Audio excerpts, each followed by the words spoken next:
I want to share a real experience I had as a property owner, not for sympathy, but because it's a cautionary tale. A case of what can happen when something small goes wrong in an empty flat, and how that can spiral into thousands of pounds in damage, confusion, and a frustrating search for answers. This story is about a failed immersion heater, but more importantly, it's about how we rely on inspections, certifications, and professionals, and what happens when those systems don't fully protect us. Let me walk you through it. I received an email from the property contractor. It was short and to the point. According to their electrician, the flat had suffered extensive moisture damage, not just a bit of damp. I'm talking about corrosion to sockets, light switches, even the consumer unit. The electrician's assessment was that the damage was caused by steam. Specifically, the safety feature on the immersion heater had failed. As a result, the heater kept boiling over, filling the entire property with moisture. Basically, the flat turned into a kettle. They attached photos showing the damage, and they mentioned that quotes for remedial work would follow separately. At first glance, it seemed like a fluke, an unfortunate malfunction, but I had questions, a lot of them. I replied, asking how this situation had escalated so quickly. Only a few weeks earlier, a contractor had treated a small area of damp near the curtain. Nothing major, nothing that would suggest the place was about to be overtaken by moisture. So I asked, how did it get this bad so fast? Why wasn't this picked up during inspections? The flat had recently had both an EICR and a gas safety certificate. Don't engineers check whether the immersion heater is working correctly as part of those checks? And there was another possibility. What if the moisture wasn't even coming from inside the flat? Could this have been a leak from the flat above? Because if that was the case, we could be looking at recurring damage. No one had ruled that out yet. The property manager replied. They said the immersion heater failed after the previous repair work was done, during a period when the flat was empty, because no one was living there. No one noticed. No inspections were done during that time. So the heater was left to fail, and then to keep boiling. Steam built up, spread throughout the property, and caused the damage I was now seeing. They mentioned 2 engineers from a company had inspected and confirmed this version of events. They gave me a contact number in case I wanted to follow up directly. That didn't exactly answer everything though. So I wrote back asking for inspection dates. I needed a timeline. When was the last inspection done before the tenant moved out? When exactly did this supposed failure occur? What was the sequence? Did moisture build up and cause the heater to fail? Or did the heater fail and then cause the moisture? The phrase "the damage has been caused by the high level of moisture" didn't really clarify anything. It just restated the conclusion, without explaining the chain of events that led to it. Also, I pointed out that several of my earlier questions hadn't been answered at all. Eventually, I got a more detailed reply. They confirmed that there had been some dampness, but it was minor. That had been treated at the time the tenant moved out. After that, the flat remained empty. That's when the immersion heater's safety thermostat failed. It essentially kept heating water non-stop, releasing steam throughout the flat. No one was there to notice, and no regular inspections were carried out in the meantime.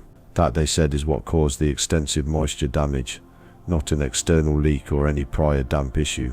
They added that if someone had been living in the property, the issue probably would have been caught sooner, and the damage would have been less. It made a kind of sense, but I still had more questions. I reached out directly to the engineers who had inspected the property. I asked them to clarify exactly what had gone wrong with the immersion heater, and I also asked a very basic question. Wasn't the immersion heater supposed to be checked as part of the gas safety certificate? They got back to me. They said the failure was due to the immersion heater's thermostat, the stat, failing. This allowed the heater to run constantly, which created steam that filled the flat. But they also clarified that, because the immersion heater is not a gas appliance, it wouldn't have been checked as part of the gas safety certificate process. They added that during their visit a few months earlier, no issues were reported at that time. That answered part of the question, but it opened up another one. So I followed up again. If the immersion heater isn't checked during the gas safety inspection, whose job is it to check it? Should it have been the electricians, the plumbers, the property managers? The response I got was illuminating. According to the electrician who attended the property, the immersion heater and its related components fall under plumbing, not electrics. Their responsibility, they said, stops at the isolator and visible switches. Anything after that, including the immersion, should be inspected by a plumber or heating engineer before the property is rented out. That left a big gap. The immersion heater, a non-gas, non-visible, non-electrical appliance, had apparently fallen through the cracks. No one had been specifically tasked with inspecting it. And during a vacancy period, when no tenant was present to report strange noises or excess heat or steam, no one noticed until it was too late. Immersion heaters can fail silently and destructively, especially when no one is there to notice, and especially when no one is explicitly responsible for checking them. Regular inspections during vacancy periods are essential. Without them, small problems can grow unchecked. In this case, a faulty thermostat caused massive internal moisture damage, all while the property was empty. There are blind spots in the inspection process. Electrical engineers don't go past the isolator. Gas safety engineers don't touch non-gas appliances. If you're not paying close attention, major systems can go unchecked. Documentation matters, but clarity matters more. I had reports, I had certificates, but what I didn't have was clear accountability or a timeline. That made it incredibly difficult to determine what happened, when and who should have done what. In the end, I had to proceed with the remedial work.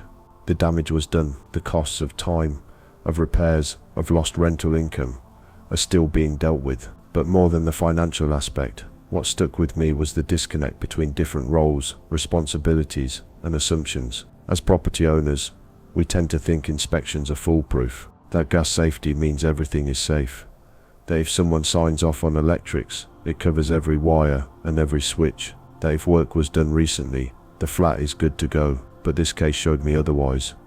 Now, whenever a property of mine goes vacant, even for a short time, I want to make sure someone goes in regularly and that every appliance, every corner, every shut-off valve is tested, checked, and signed off on clearly. Because what happened here wasn't just a broken heater. It was managed by an agency that are known to do everything properly. Yet this combination of occurrences has led to a disaster that will cost thousands to repair, if I cannot claim it on the insurance. Thanks for listening. If you're a landlord, tenant, or just someone who owns a home, I hope this gave you something useful to think about. Sometimes it's not the big disasters that cost us. It's the slow, silent failures that go unnoticed until they're irreversible. Stay informed, ask questions, and double-check everything. If you found this helpful, feel free to subscribe or share your own experiences in the comments. Until next time.